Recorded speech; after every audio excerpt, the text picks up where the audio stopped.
Hello everybody, now you're here, you may as well hit this completely free, where's my finger, there we go, subscribe button. Welcome to another episode of drearily manufactured tribalism. Today we're going to figure out who hates foreigners more.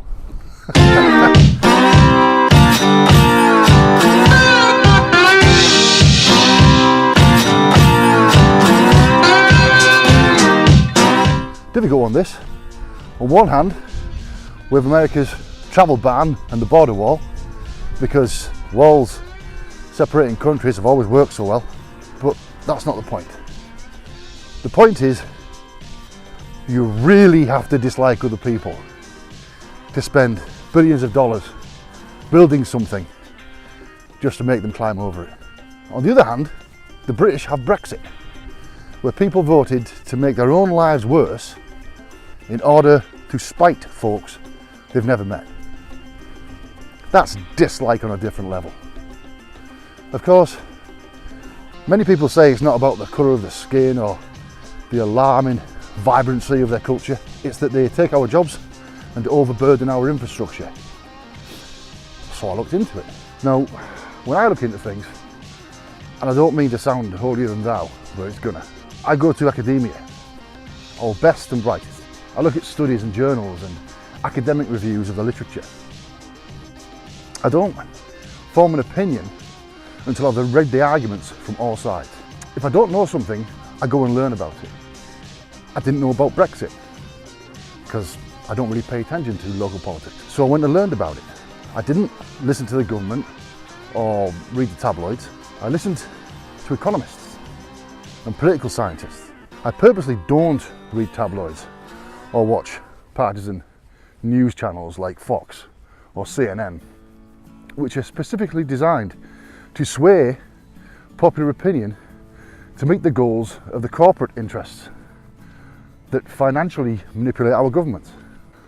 With this kind of partisan journalism, if you're looking for information, you have to first wade through all the deflections inherent in their propaganda. And even then, you can't rely on their information because they cherry pick. If you're looking for information, tabloids are an absolute waste of your time. And they're the most popular newspapers in Britain. It does my head in.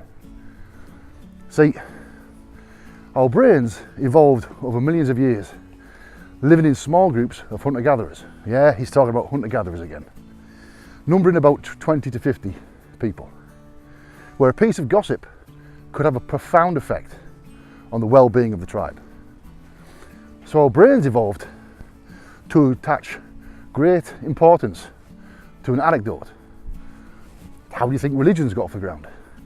So when a tabloid publishes a story about, I don't know, an immigrant family living in $1 million house, gaming the benefit system, our natural confirmation bias takes that on board as indicative of the population at large, when actually it is not statistically significant. An outlier does not demonstrate a trend. It's an anecdote, and the plural of anecdote is not data. Data is data. You have to look at the whole thing, and we do that with science and statistics, not our eyeballs, or not what some guy down the pub said. What the statistics actually show is immigration in both countries is of net benefit to the economies. Immigrants work more and claim fewer benefits per capita than non-immigrants. There is a wage compression in the unskilled and semi-skilled labour brackets, where most immigrant workers are found. For about every 1% increase in the immigrant share of the workforce, that compression is between 0.1 to 0.3%, depending on which study you read. Some found wages actually marginally increase, but the trend seems to be between 0.1 and 0.3. So if a labourer used to make $500 a week, and the workforce suddenly increases by 1% with an influx of immigrants, and once they've settled in, your wage will probably drop about $1 a week. See, what statistics do is show you what is happening. What your eyes and ears do is show you what is happening for a few feet around you. And everybody is affected by confirmation bias. This is why we have science and statistics, to show us what is really happening. Crime is also mentioned as a reason not to like immigrants. Anti-immigrants stoke fear of the brown by accusing them of higher crime rates when they are actually, factually, per capita, lower. So what is the source of all this anti-immigrant sentiment when the facts don't jive with the rhetoric?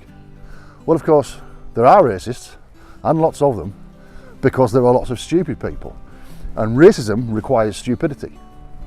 But this doesn't mean all anti-immigrants are racist or stupid, but it does mean they don't look into it deeply enough or academically enough to shrug off the siren call of propaganda-driven peer pressure. So what's the answer? Who hates immigrants more? The answer is, I don't know. My personal experience tells me it's America, because I see a lot more racism there than I do in Britain. But the first thing a scientist learns is personal experience is a terrible guide to reality. And my window on the world, though it may be slightly larger than most people's by virtue of what I do for a living, is still only a window. That's why we have science, and that's why we have statistics. And if you just thought, yeah, but statistics can be manipulated, you must not be familiar with the process of peer review. Peer review is essentially when scholars publish their findings, other academics rigorously check their work for flaws.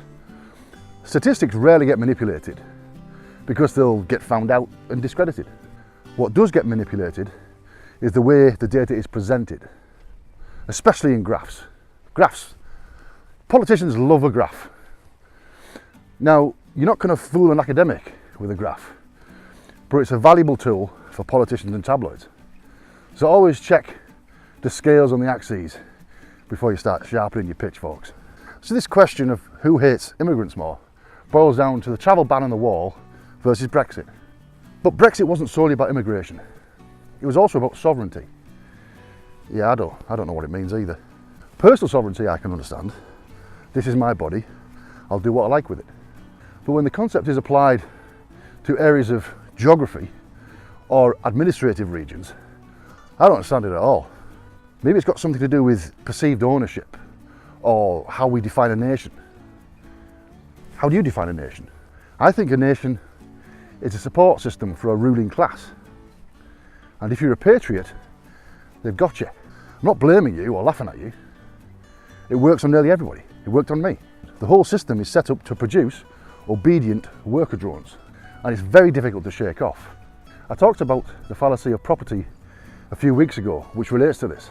You can check it out here, and I'll put a link in the description. So I'm tempted to call it a draw, but the average American's IQ is 2 points lower than the British, so they're probably more racist, which is extremely tenuous reasoning and quite cheeky. But it's enough for me to swing the balance, and primarily because I actually prefer the American celebration video over the British one. Well done, America. You hate immigrants more.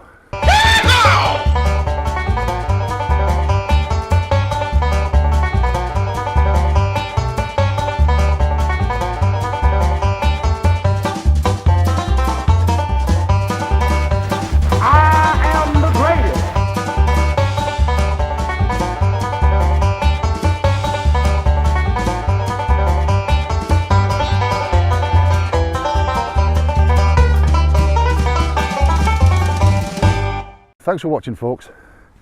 Don't forget to hit this completely free subscription button for more thrilling installments of my opinions. And I'll see you tomorrow.